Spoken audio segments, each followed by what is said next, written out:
अस्सलाम वालेकुम, welcome to R S Academia. आज हम जिस टॉपिक को डिस्कस करेंगे माइक्रो इकोनॉमिक्स का, वो टॉपिक है law of demand. Law of demand बड़ा सबसे बेसिक माइक्रो इकोनॉमिक्स का हमारा ये डेफिनेशन है। इसको एक्सप्लेन करने के लिए आपको पहले ये समझना होगा कि ये यूज़ कहाँ होता है। हमारी मार्केट में जितनी भी डीलिंग होती है, जितने भी हम परचेजिंग वगैरह करते हैं, उस सब के अंदर लॉ ऑफ डिमांड बहुत अफेक्ट करता है। यानी मार्केट की ट्रांजैक्शन के लिए, आपकी डिमांड को समझने के लिए कि किस चीज़ की डिमांड इस टाइम ज़्यादा है और किसकी कम होगी, उन सबको समझने के लिए लॉ ऑफ डिमांड बहुत ज़रूरी है। अब लॉ ऑफ डिमांड की सबसे पहले हम डेफिनेशन पढ़ेंगे। Law of demand states that there is a inverse relation. Inverse relation कहते हैं कि अगर एक चीज़ बढ़ रही है, एक चीज़ इंक्रीज़ हो रही है पॉजिटिव में, तो दूसरी चीज़ डिक्रीज़ होगी या नेगेटिव में होगी। मतलब एक ऑपोजिट रिलेशन होगा दोनों चीज़ों के दरमियान। तो वो कहता है, लॉ ऑफ डिमांड कहता है कि इन्वर्स रिलेशन है between the price in quantity demanded. Quantity demanded होते हैं कि आपकी कितनी क्वांटिटी इस टाइम मार्केट में डिमांड कर रहे हैं आपकी उस कमोडिटी की। यानी आपके लॉ ऑफ डिमांड स्टेट करता है कि कमोडिटी की प्राइस के अंदर और कमोडिटी के अंदर कमोडिटी की क्वांटिटी डिमांडेड, यानी जितनी वो डिमांड हो रही है, उन दोनों के दरमियान इन्वर्स रिलेशन है। When other things remains constant, other thing remains constant को हम सिट्रस पैरिबस भी बोलते हैं। ये आपके एमसीक्यूज़ के भी हिसाब से बहुत इंपॉर्टेंट है कि आपको एमसीक्यूज़ के अंदर आ सकता है कि what is the citrus paribus, या वो आपको ये भी कह सकते हैं कि हम अदर थिंग रिमेन्स कांस्टेंट को या अदर थिंग रिमेन्स सेम को क्या कहते हैं, और वो ऑप्शंस के साथ आपको दें तो वो होता है सिट्रस पैरिबस। ठीक है, अब आगे हम इसको एक्सप्लेन करेंगे। एक्सप्लेनेशन में क्या है कि जैसे ही प्राइस आपकी इंक्रीज़, ये इन्वर्स रिलेशन है, यानी price is inversely related to quantity demand. यानी एक बढ़ रही है तो क्वांटिटी डिमांड कम हो रही है। प्राइस के बढ़ने से क्वांटिटी कम हो जाएगी, और क्वांटिटी के बढ़ने से यानी प्राइस के कम होने से उसकी क्वांटिटी डिमांड लोग कम करेंगे। इसकी एग्जांपल मैं आपको ऐसे दूंगी, आगे एग्जांपल से भी हम लोग इसको एलैबोरेट करेंगे, लेकिन जब अभी मैं आपको छोटी सी एग्जांपल देती हूँ कि मार्केट के अंदर अगर एप्पल है तो एप्पल की प्राइस अगर आपकी 200 है, यानी एक टाइम पे अगर आपकी 200 है, तो उस टाइम आपके पास 10 कस्टमर है उसको ख़रीदने वाले। लेकिन जैसे ही आप इसकी प्राइस 300 कर देंगे तो बहुत से लोगों की परचेजिंग पावर से, उनके बजट से ओवर हो जाएगा। यानी लोगों ने बजट बनाया होगा कि हम लोगों ने इतनी चीज़ हम लोगों ने खाने के अंदर, ईटेबल्स के अंदर यूज़ करनी है। जब आपके ईटेबल्स से आपके बजट से आउट या आपकी परचेसिंग पावर से ज़्यादा हो जाएगा तो ऑटोमेटिकली जो उनकी डिमांड जो उनसी है वो कम हो जाएगी। मतलब जहाँ वो 10 कस्टमर थे वहाँ पे 5 रह जाएंगे। सो इसको बोलते हैं इन्वर्स रिलेशनशिप। अब सिट्रस पैराबस क्या है? आपकी price of the related goods does not change. ये वो अजम्पशंस हैं जो कि अगर आपकी फुलफिल हों तो मार्केट के अंदर लॉ ऑफ डिमांड स्टेट करेगा। सबसे पहले ये है कि price of the related good does not change, यानी उससे रिलेट प्राइस आपकी कॉम्प्लीमेंट या सब्सटीट्यूट की प्राइस जो उनसी है वो चेंज ना हो। जैसे हम लोगों का टिपाल लेते हैं, हम लोग चाय लेने जाते हैं तो उसका आपका सब्सटीट्यूट है लिप्टन। यानी अगर आपकी टिपाल अगर नहीं मिल रही तो आप मार्केट में के अंदर लिप्टन ले सकते हैं। लेकिन क्या है, इन दोनों के अंदर प्राइजेस का चेंज है। टिपाल मिल रही है हमें 1800 की, ठीक है, और लिप्टन मिल रही है हमें 2000 की। बहुत से लोगों की परचेजिंग पावर के अंदर लिप्टन नहीं होगी, ठीक है, तो सो क्या है, वो ज़्यादातर टिपाल को करेंगे। लेकिन जैसे ही टिपाल की कीमत कम हो गई तो यहाँ से बहुत से लोग जो उनसे वो यहाँ पे शिफ्ट हो गए, यानी इसकी प्राइस कम हो गई है तो क्या होगा, इसकी डिमांड बढ़ जाएगी। ठीक है, बहुत से लोग यहाँ से यहाँ शिफ्ट हो जाएंगे। लेकिन मैं एक एग्जांपल दे रही हूँ कि अगर इसकी प्राइस भी 2000 हो जाती है, मतलब इसकी प्राइस 2000 हो गई है, अब लोगों की परचेजिंग पावर तो दोनों के साथ सेम हो गई। अब बहुत से लोग ऐसे हैं जो लेना तो लिप्टन चाहते थे, लेकिन क्योंकि उनकी परचेजिंग पावर नहीं थी इस वजह से वो टिपाल ले रहे थे। लेकिन अब क्योंकि दोनों की प्राइस सेम हो गई है तो वो अपनी क्वांटिटी में तो कम कर देंगे, लेकिन वो क्या करेंगे, लिप्टन की तरफ शिफ्ट हो जाएंगे। यानी आपकी प्राइस के बढ़ने से डिमांड में कमी आ गई है। नेक्स्ट है no change in the income of the consumer, यानी कंज्यूमर की इनकम के अंदर कोई भी चेंज ना, उनकी सैलरी बढ़ी ना, उनकी परचेजिंग पावर इंक्रीज ना हुई हो। इसका मतलब हम इस एग्जांपल में ही आपको एलैबोरेट करती जाऊंगी तमाम इनके अजम्पशंस को, कि लोग लेना लिप्टन चाह रहे हैं, लेकिन क्योंकि दोनों की प्राइजेस में 200 का डिफरेंस था इसलिए वो ज़्यादातर अपनी परचेजिंग पावर की वजह से टिपाल की तरफ जाते थे। लेकिन जब उनकी इनकम, ये उस सूरत में अगर उनकी इनकम ही चेंज नहीं हो रही, लेकिन अगर उनकी इनकम बढ़ गई ठीक है, तो वो क्या करेंगे, उनकी इनकम बढ़ने से क्या होगा, उनके लिए ये भी सस्ती हो गई, मतलब ये भी उनकी परचेजिंग पावर में आ गई और ये अब उनको सस्ती लगने लग गई। ठीक है, क्योंकि चाहते वो यही थे, लोग लेना यही चाहते थे, लेकिन क्या था कि उनकी परचेजिंग पावर, अब लोग क्या करेंगे, जैसे ही अगर उनकी कंज्यूमर कि इनकम इंक्रीज़ हो जाती है तो वो लिप्टन की तरफ शिफ्ट हो जाएंगे। सो इसलिए कहते हैं कि लॉ ऑफ डिमांड उस वक्त हमारे पास मार्केट के अंदर अवेल होता है अगर इनकम ऑफ द कंज्यूमर जो सी है वो चेंज ना हो। नाउ थर्ड है no expectation of change in the price in future. आपकी फ्यूचर के अंदर प्राइस चेंज होने की कोई भी एक्सपेक्टेशन ना हो कि प्राइस ने बढ़ जाना है, ये कम हो जाना है। अब मैं किसी और चीज़ की एग्जांपल के साथ देती हूँ आपको। लेट्स सपोज कोका कोला है, 7 अप है, दोनों डिफरेंट ब्रांड्स हैं, लेकिन आप वाइट सोडा ही है।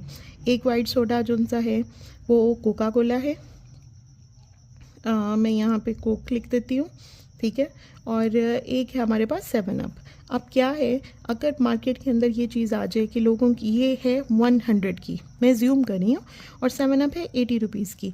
अब मार्केट के अंदर ये चीज़ एक्सपेक्ट कर रही है, ये न्यूज़ अवेल कर रही है मार्केट के अंदर कि कोका कोला की जो वैल्यू है, मुझे लगता है कि ये मैंने इसके स्पेलिंग गलत लिखे हैं, मैं यहाँ पे कोला लिख देती हूँ, ठीक है। कोका कोला की जो प्राइस है वो 100 से 120 होने वाली है, ठीक है, उसकी प्राइस मार्केट में बढ़ने वाली है।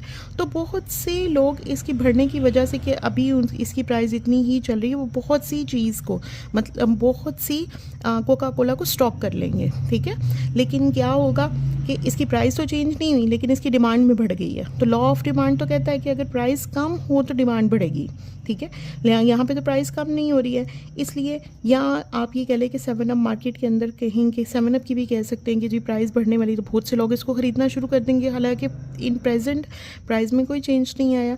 इसलिए हम कहते हैं कि लॉ ऑफ डिमांड तब फेल करता है जब no expectations of change in the price of in future, यानी मार्केट में कोई भी न्यूज़ ऐसी सर्कुलेट ना हो रही हो कि इनकी प्राइस बढ़ने वाली या कम होने वाली।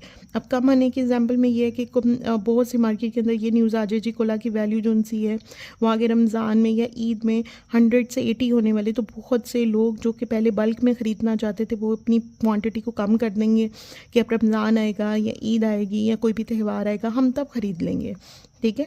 तो अब प्राइस में अगेन चेंज तो नहीं आया, लेकिन उसकी क्वांटिटी डिमांड के अंदर कमी आ गई है, तो इस वजह से मार्केट के अंदर चेंज नहीं आना चाहिए था। नेक्स्ट है test and preference of the consumer remains constant. अब मैंने जहाँ पे दोनों आपको ऊपर जो एग्जांपल्स दिए हैं, दोनों के अंदर कंज्यूमर क्या है, कंज्यूमर चाय पीना चाहता है, उसको ब्रांड से कोई फ़र्क नहीं पड़ता कि वो टिपाल हो या लिप्टन हो या 7 अप हो या कोला हो, उसे इस चीज़ से कोई फ़र्क नहीं पड़ता कि उसकी परचेजिंग पावर जितनी है उसने उसी से उसी हिसाब से उसने उस चीज़ को परचेज़ करना। लेकिन अगर कंज्यूमर इस हिसाब से कहता है कि मेरे पास परचेजिंग पावर हो या ना हो, मैंने ये चीज़ ख़रीदनी ही ख़रीदनी है, या उसके टेस्ट के अंदर कि वो कहता है कि नहीं अब इस चीज़ का टेस्ट नहीं रहा, मैंने वो चीज़ चेंज करनी है, तो उसकी प्राइस कम हो या ज़्यादा हो उसने ख़रीदनी ही है, ठीक है। तो तब भी लॉ ऑफ डिमांड आपका इसके ऊपर एक्टिव नहीं करता। सो हम ये कहते हैं कि टेस्ट और प्रेफरेंस कंज्यूमर की जो सी है वो वैसी ही रहे जैसे पहले थी, ठीक है। अब हम इसकी एक एग्ज़ाम्पल लेते हैं। हम लोग नॉर्मली इकनॉमिक्स के अंदर जो अपनी मेनली एग्जांपल्स हैं वो एप्पल और बनाना के हिसाब से रखते हैं कि जी एप्पल की एग्जांपल दे दी या बनाना की एग्जांपल दे दी। मैं यहाँ पे आपको एप्पल हैं हमारे पास, उसकी प्राइस एज्यूम कर रहे हैं हम लोग कि यहाँ पर 10 रुपये पर केजी प्राइस है, ठीक है। जब 10 रुपीज़ प्राइस पर केजी एप्पल की मार्केट के अंदर सर्कुलेट करिए तो वहाँ पे सिर्फ 2 कस्टमर हैं जो डिमांड कर रहे हैं एप्पल को, यानी सिर्फ आप ये कह लें, आप इसको केजी में भी ले सकते हैं कि सिर्फ 2 किलो सेब मार्केट के अंदर या किसी शॉप के अंदर इतने बिक रहे हैं। लेकिन जैसे ही उसकी प्राइस कम हो जाती है, ये यहाँ से कम हो गई, ठीक है, अब उसकी प्राइस 8 रुपीज़ कम हो गई है, कुछ लोगों की परचेजिंग पावर के अंदर आ जाएगी, ठीक है। तो वो क्या होंगे, उसकी जहाँ पर वो 2 केजी यूज कर रहा था वहाँ पे उसके 4 केजी सोल्ड आउट होने शुरू हो गई, यानी उसकी क्या हुई है, क्वांटिटी डिमांडेड जो सी है वो बढ़ गई है, प्राइस कम हुई है, क्वांटिटी डिमांड बढ़ गई है। अब नीचे से अगर मैं देखना शुरू करूँ इन्वर्स रिलेशन में, एक ऐसा वीक चलता है, जब एप्पल की प्राइस जो सी है वो 2 kg हो जाती है। तो आप ये देखिए, जहाँ पे 10 kg थी वहाँ पे कितने लोगों की परचेजिंग पावर थी, 10 रुपये पर kg, और जहाँ पे 2 रुपये पर kg थी बहुत से लोगों की परचेजिंग पावर में आ जाएगी। इसका मतलब अगर उसकी प्राइस कम है तो 10 kg वहाँ पे 10 kg आपके सोल्ड आउट हो रहे हैं। अब जैसे ही उसकी प्राइस बढ़ गई, मैं यहाँ से ऊपर आ रही हूँ, जैसे ही प्राइस उसकी बढ़ गई 2 से 4 kg हो गई, तो ऑटोमेटिकली उसकी क्या हुआ है, उसकी पर सोल्ड आउट होने के अंदर क्वांटिटी डिमांड के अंदर कमी आ गई है। मतलब 10 kg से 8 kg रह गया।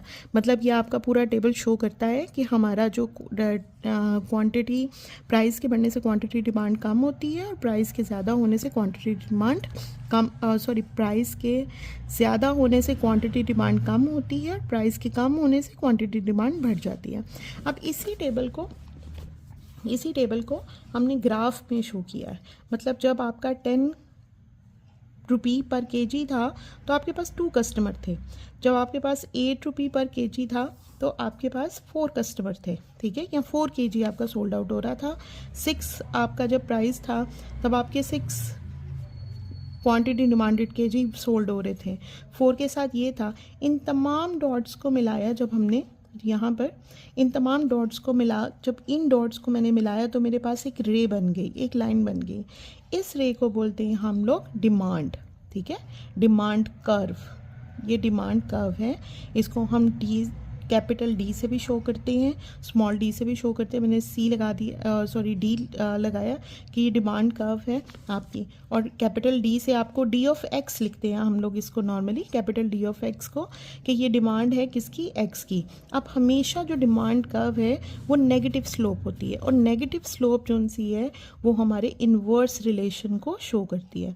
किसी भी चीज़ की अगर स्लोप आपकी नेगेटिव है, मतलब नेगेटिव से मुराद आपकी ऊपर से नीचे, यानी आपके कन्वेक्स से दूर है, ठीक है, साइड से तो करीब है लेकिन आपके ओरिजिन से दूर है, ठीक है, तो वो आपकी क्या होती है, डिमांड नेगेटिव कर्व। अगर वो इस साइड से होगी, मतलब ओरिजिन से निकल रही होगी, तो वो पॉजिटिव कर्व होगी, जिससे हमारी ये सप्लाई कर्व होती है। लेकिन डिमांड कर्व क्या है, आपकी ओरिजिन से दूर होगी, तो वो क्या होगी, आपकी नेगेटिव स्लोप। और नेगेटिव स्लोप हमेशा शो करती है कि इन्वर्स रिलेशनशिप है on price and quantity demand से।